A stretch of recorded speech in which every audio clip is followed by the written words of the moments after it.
Humans encounter the Galactic Empire. Their response? Amusement. Commander Zexai adjusted his ceremonial battle armor as the massive dreadnought, Eternal Dominion, dropped out of hyperspace above the small blue planet. The third world from its Yellow Star had been broadcasting primitive electromagnetic signals for barely a century, a mere heartbeat in galactic terms. According to the Empire's xenobiological surveys, the inhabitants called themselves humans. "Sir," reported Navigation Officer Krillins, his 4 eyes focused on the tactical display, "we've achieved optimal intimidation positioning. The planet's primitive defense satellites are already attempting to scan us." Zexai's mandibles clicked with satisfaction. This would be routine in other species to add to the Empire's ever-expanding domain. In his 3 centuries of service, he had overseen the subjugation of 47 different worlds. The pattern was always the same: arrive with overwhelming force, demonstrate superior technology, demand surrender, and integrate the new species into the Empire's hierarchical structure.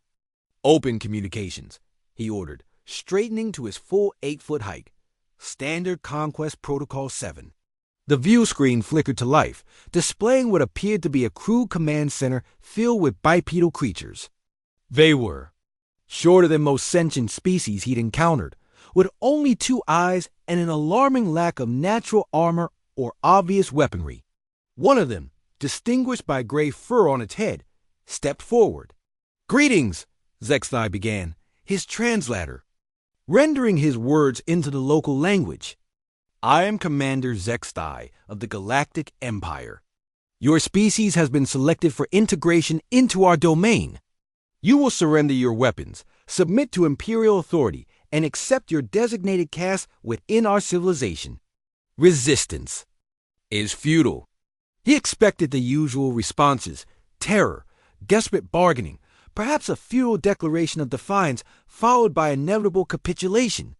Instead, something unprecedented happened. The gray-haired human began to chuckle. Did it just make a sound of amusement?"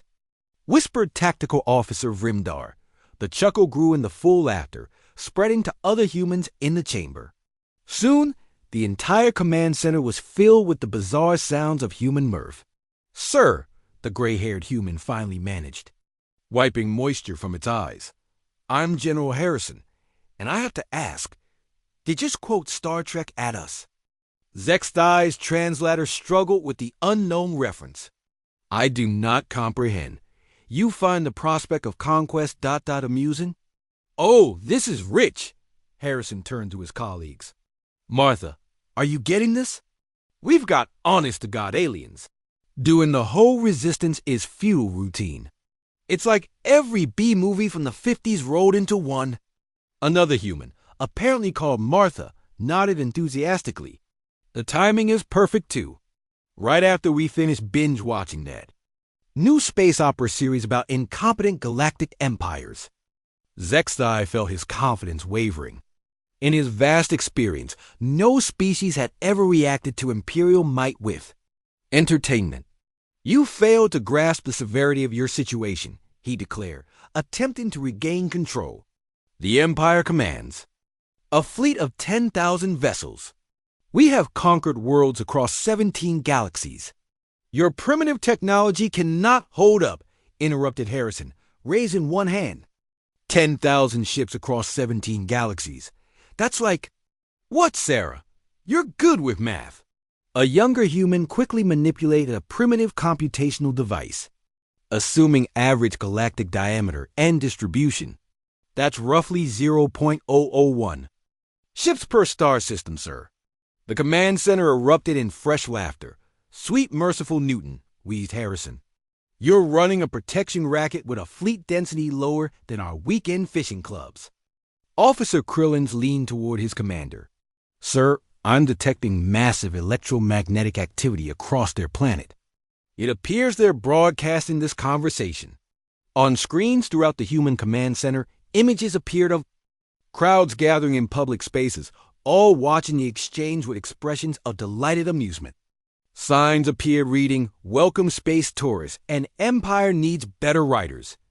This is unprecedented, muttered Zextai. They should be cowering in terror? Terror? Harrison wiped his eyes again. Buddy, we've been preparing for this scenario for decades. Movies, books, games, TV shows. We've seen every possible variation of the mighty Galactic Empire routine. And you know what? You guys are hitting every single cliché in the book. A human technician called out general, social. Media is going crazy. Hashtag Galactic Empire fail is already trending. Someone's already made a remix of their speech with dramatic music. Martha pulled up a tablet showing rapidly scrolling text. Oh, this is good. The internet is already theorizing that they're imperial. Technology is probably just barely more advanced than ours, considering they needed to come all the way here for recruitment rather than using automation. Recruitment? Zextai asked, despite himself. Well, yeah, Harrison shrugged. Think about it. A real galactic empire wouldn't need to integrate primitive species. They'd either ignore us completely or strip mine our resources with robots. The fact that you want us to join suggests you're desperately understaffed. The bridge of the Eternal Dominion fell silent. Zextai realized with growing horror that the humans were correct.